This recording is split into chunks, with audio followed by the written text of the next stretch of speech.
after being wounded. And some of them, most of them, whom I talked to, they did not have any state decorations so far, but make no mistake, they will be decorated. Why am I saying this? Regardless of whether they already have state decorations or they will have them later, these people are risking their lives for the people of Donbass, for the children of Donbass, for Russia. They are all heroes. They faced mortal danger in all consciousness, and this is how we must treat them, as heroes.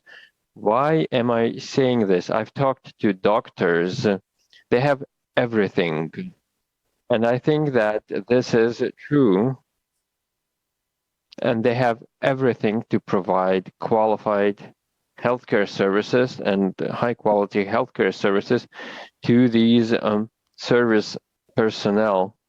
All they want is to go back to their military service, but I would like to highlight the treatment element in this, and if there are any needs, we need to promptly respond to all the requests in this regard. This is the first point. And second, we need to be prompt in addressing all the social support issues for the military, especially for those who were wounded, and even more importantly, for the families of those who was killed in action.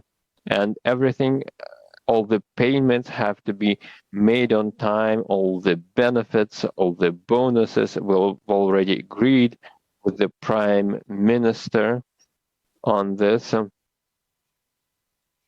People who are operating abroad, they get additional payments and they need to have bigger bonuses for that, because this is all pegged to the exchange rate of the US dollar, and we know that the ruble is strengthening against the dollar, so we need to adjust these payments. This is about social issues, this is about housing, so please keep a close eye on these developments. The Defense Ministry is doing everything it needs to, but sometimes we need to step in and assist these efforts. I know there are colleagues from the regions here, and I know that regions have been working hard on these matters, and I've read your reference note, and I would like to thank you for this, and I hope that regardless of the measure the government has been taking at the regional level, you will also provide every possible support to our service personnel, and you will do everything to help them. As for social issues, social support, social safety net in general, there are a lot of things we must do and we must focus on all the time. At the same time, we must always be a step ahead and to keep in mind the existing priorities, and our invariable priority is the prosperity and the well-being of our people. This is quite a challenging year. Inflation from the beginning of the year is above 11%. Of course, this is a challenging year, but this is not all attributable to this special military operation, because even in the countries that do not have any special military operations overseas, in the United States, in Europe, the situation is quite similar. If we look at their economies, they can have an even higher inflation rate, even several fold.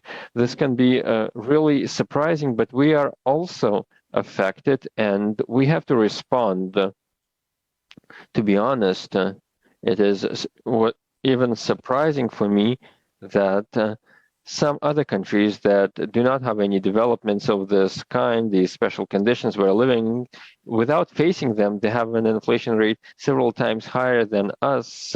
In early March, we undertook to fight poverty and to reduce poverty. Overall, this is we're not the only ones to struggle with this issue. I'm not talking about specific types of inflation like energy inflation on food prices, uh, and they're skyrocketing, and we need to do everything to deliver on our agenda. It is clear that it won't be easy, but this is what we must do. This is a very important social matter as well as it matters for our economy. We need to support domestic demand and to produce more goods at home. And we are outperforming many expert expectations, which means new jobs, new manufacturing capabilities. I think the unemployment rate declined a little bit. We have an unemployment rate of 4%, I believe, right now. And to be honest, we didn't expect this. We even thought that we can have an increase in the unemployment rate, but the unemployment has been decreasing. So we need to keep this going and to ensure that this momentum carries on. We are constantly discussing these matters and we always look at these issues. We always keep a close eye on these developments. I wanted to highlight some questions specifically during today's meeting, including some of the measures that we need to adopt.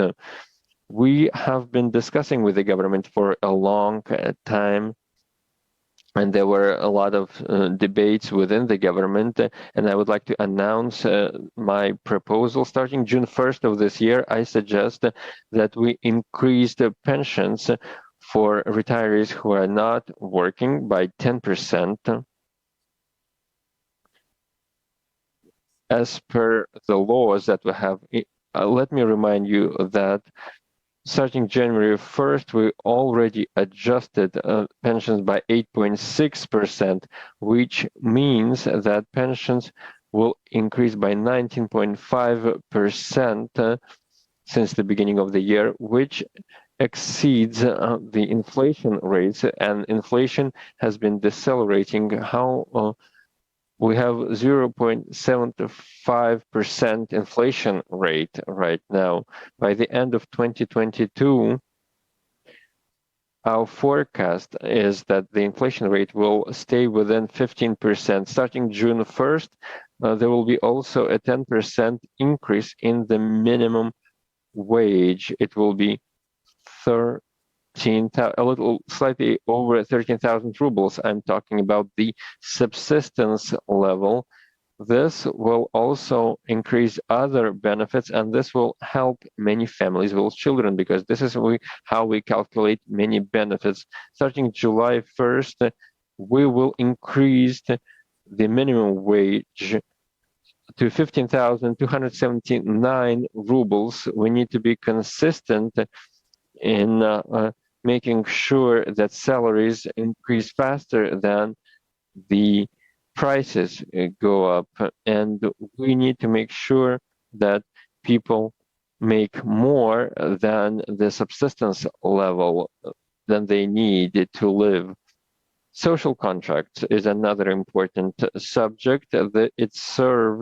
This system serves as a system for helping people who find themselves in challenging situations to find the way out of poverty. And I'm looking forward to presentations by governors on fine-tuning this mechanism. There are also initiatives that involve many regions. We know that you've analyzed all the key situations, and you've analyzed where people go for help, and you've developed a plan of measures for many regions of Russia. And I'm asking the Bank of Russia and other agencies to keep working with the governors and with all other stakeholders. And I think that these efforts will be very beneficial. Then also caring for people that need long-term care. We do have this system since 2018, a pilot project in a number of regions, and in 2022, certain municipalities in 34 regions launched these services. Last year, these services benefited more than 108,000 people, including more than 80,000 people at home or in elderly homes. More than 9,000 relatives of the people who need long-term care have been able to join the workforce once again. So there were fewer ambulance calls, and this created 4.7 thousand jobs. And I would like to tell my colleagues that you in other regions must join these efforts to inject further momentum in these efforts. I wanted to make a special emphasis on families with children and their well-being, proper nutrition for children, including at schools. As you know, this is fundamental, and largely this is a foundation for bringing up healthy, successful children who can be independent in their lives. Recently, 80% of poor families had children. For several years now, we have been consistent in creating a comprehensive system for supporting them. We have been paying out social benefits to all the families who need this help. At the federal and the regional level, we enacted these measures gradually. We started by families with children 8 to 17 years old. We started paying them in May. After approving this measure in April, we paid them for 2 months already. I would like to learn how you are working on this, and this will be essential for creating a comprehensive system for supporting families from the time of pregnancy to the time these kids graduate from secondary school. There was an instruction that we worked out and approved a year ago, and I would like to hear a progress report on these efforts. We need to further improve these mechanisms to help children with families or expecting mothers. For example, women who serve in the military.